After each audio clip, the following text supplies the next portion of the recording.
పొలాలు ఎండిపోతున్నాయి, మాకు బతుకు తెరివి పోయింది, కొన్నాం ఎండిపోతుంది, నాట్లు పోయినాయి, వచ్చిన ముఠాలు వాళ్ళు వెళ్ళిపోతున్నారు. మేమేం చేయాలనో, పురుగుల ముందు తాగాలనో సావాలనో మాకైతే తెలియటంలే. మేము ఇక్కడ మాట్లాడేమో ఎమ్మెల్యే దాకా పోతున్నాం కానీ సీఎంకు పోవటంలే. దయచేసి మీరందరూ కలుసుకొని దయచేసి సీఎం దృష్టికి పోయి మాకు తలుపెత్తే మార్గం చేయండి. మా పరిస్థితులు దారుణంగా ఉన్నాయి. 15 రోజుల నుంచి ముద్దా నీళ్ళు లేకుండా తిరుగుతా ఉన్నాం. దాంట్లో రాళ్ళు వేసారు, ఇనప గుండ్లు వేసారు, వేసారు. సిటీ కెమెరాలు వచ్చినా కూడా వాళ్ళ లోపల పనిలా, కెమెరాలో పోయి చూస్తా ఉంటే వాళ్ళ లోపల పనిలా. వాళ్ళు బయట నుంచే పంపించారు. ఎవరో ఏఈ సూపర్వైజరు ఇంకా ఎవరెవరోనో నాకైతే తెలియదు. డెల్టా మీద ఉన్న ఆఫీసర్లు మొత్తం అశ్రద్ధతో చేస్తుంది పనులు. చేపల వాళ్ళు వేసుకున్నారు, చేపల కోసం వాళ్ళని తీసుకున్నారు, వాళ్ళు ఇష్టం వచ్చినట్టు తిప్పారు. అది ఆడి తిరిగిపోయింది, లోపల పడిపోయింది, అది లేవటం లేదు. ఈ రోజుకి ఎమ్మెల్యే కానీ ఎవరు కూడా దాన్ని స్పందించలా. మాకు అత్యంతరం ఏదో మాకే తెలియలా. మా బతుకు ఈ డెల్టా ఉంటే ఎంత, లేకపోతే ఎంత. ఇక మా నార్లు పోయా, అన్ని పోయా. ఇక మేమేం చెయ్యాలా? సావాలా? ఆత్మహత్య చేసుకొని సావాలా? దేనికి పొలాలు మాకు? ఈ బతుకు తెలివి దేనికి? ఏమీ లేదు. 2 ఏళ్ళ నుంచి చెరువు నిండా 7 నిండింది. ఏదో పండుతే మా బతుకుదామని దున్నుకున్నాం. 15 అడుగుల మీద చెక్కలు వేసిన తలుపు 20 అడుగుల మీద చెక్క ఎందుకు లేవలేదు? చేపల మీద కలుసుకొని రాడ్ జరగనింగారా? ఏం చేయకపోతే 50 శాతం. ఇప్పుడు వాళ్ళు వచ్చిన వాళ్ళు ఎందుకు పని లోపలికి? వాళ్ళు సీసీ కెమెరా పెట్టి ఎక్కడ ఏ నట్టు పట్టుకుని ఉందా చూడాలని పోయారు. వాళ్ళు బాగుండే తరింది గారు బయటికి. 700 స్టాఫ్ మొత్తం 700 స్టాఫ్ మొత్తానికి తెలిసే లోపల ఏం జరిగింది అనేది మొత్తానికి తెలుసు. ఇది తెలిస్తే మన బతుకు బయటపడతాని వైజాగ్ నుంచి వచ్చే తీయడానికి వాళ్ళు తరిందింగారు. వాళ్ళు డబ్బులు కూడా సరిగ్గా దేనికి చేసినట్టు పని. పెద్ద నదుల మీద కృష్ణ మీద బోట్లే బయటకు లాగారు.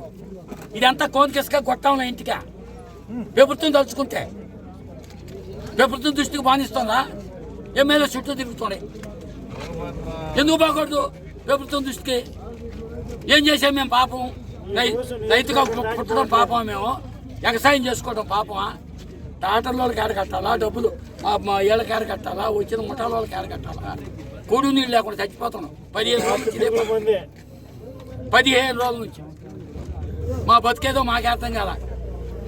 ఇవాళ తలా ఒక డబ్బా ఎంకొచ్చుకొని తాగడం అనుకున్నాం. వేనే దాని వాడు వస్తే రాలా. మాజీ ఎమ్మెల్యే వచ్చాడు, ఏమన్నా ఆయన కాడ పాపం కూర్చున్నాడు, లేచిపోయాడు.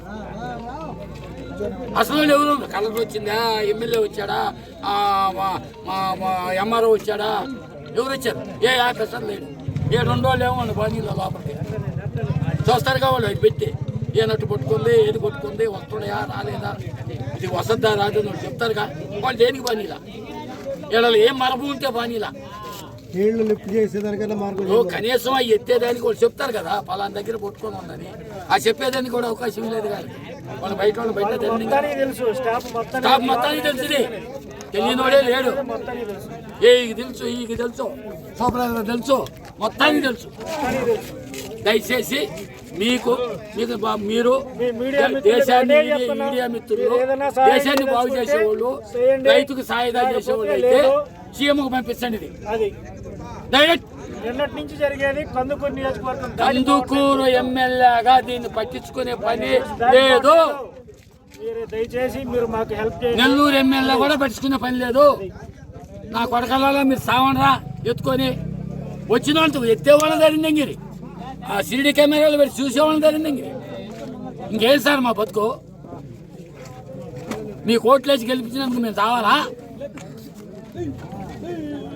15 రోజులు సీఎం దృష్టికి ఎందుకు పోలేదు? నీకు చేతకైనప్పుడు పైకి పంపించాలిగా రిపోర్టు. సార్ మాకు లేవలేదు, మంచి వాళ్ళని పంపించాలిగా. రాత్రి అక్కడ ఏదో ఓపెన్ చేశారు, దాన్ని ఏమైనా రాయించారా? 30 టన్నులు అంటాను కెపాసిటీ. వసద్దన్నారు బండి. రాత్రి వార్తల్లో చెప్పారు, తెల్లారు ఏమీ లేదు. ఇదంతా వీళ్ళు డాన్స్ ఆడుతున్నాడు. కందుకూరు కానుంచి ఇక్కడ ఉండే స్టాఫ్ మొత్తం డాన్స్ ఆడుతుంది. నిన్న 600 మంది. ఏముంది సమాధానం లేదు. గేట్లు వేసింది కదా, నారు పోసేటప్పుడు నారు పోసేది ఏందయ్యా? నీళ్ళు ఇచ్చారు.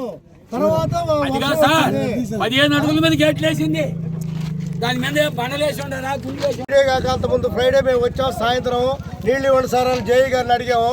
ఇస్తామయ్యా రేపు అన్నారు. వలేస్తున్నారు, ఇస్తారని మేము వెళ్ళాము. తర్వాత తెల్లారు వస్తే గేట్ లేవట్లేదు అన్నారు. ఎందుకు లేవట్లేదు? అంతకుముందు లేచిన గేట్ ఎందుకు లేవలేదు? మేము అడిగే క్వశ్చన్ అది. రైతులు ఇక్కడ ఎక్కడ చూసినా ఎండిపోతా బండలు ఏం చేయలేరో మాకు తెలియదు. ఇక్కడ ఏం జరిగింది మాకు తెలియదు. నైట్ తెల్లారి నుంచి మాకు గేట్ లేవట్లా. వీళ్ళు ముగ్గురే అంతకుముందు లేచిన గేట్ ఎందుకు లేవలేదు? మనం వలేసేటప్పుడు ఎంత దించుకోకూడదా? అప్పుడు మెయిన్ ఇవ్వాలి అనే తెలీదా? ముందు లేచిన గేట్ ఎందుకు లేవలేదు? ఏ మర్మం లేకపోతే మేము వచ్చాం సాక్ష్యంగా. వలేసేటప్పుడు నేనున్నా. ఎక్కడికైనా నీళ్లు పోయి లంచా కొడకల్లోనే ఉన్నాడు, దన్న పోయి నీళ్లు వాళ్ళు రోజు తెంగితే నేను మేము ఒకరిద్దరం తెల్లారి నుంచి ఇదే ఎన్ని రూపాయలు వేశారు, ఎన్ని ఎండుకు పైపులు చేశారు, లేవలేదుగా. 12 రోజులు సరే 12 రోజులు రైతులు తిప్పుతానే ఉన్నారు. సరే అది అంటారు, ఇది అంటారు, విజయవాడ వాళ్ళు అంటారు, వైజాగ్ వాళ్ళు అదే అంటారు. అయిపోయింది సార్. ఎక్కడెక్కడ గేట్లన్నీ వచ్చారు, ఎక్కడెక్కడ గేట్లన్నీ లేస్తున్నాయి. లోపలికి ఏమైనా భావించారా? పని లేదుగా. మాట్లాడు. ఎక్కడ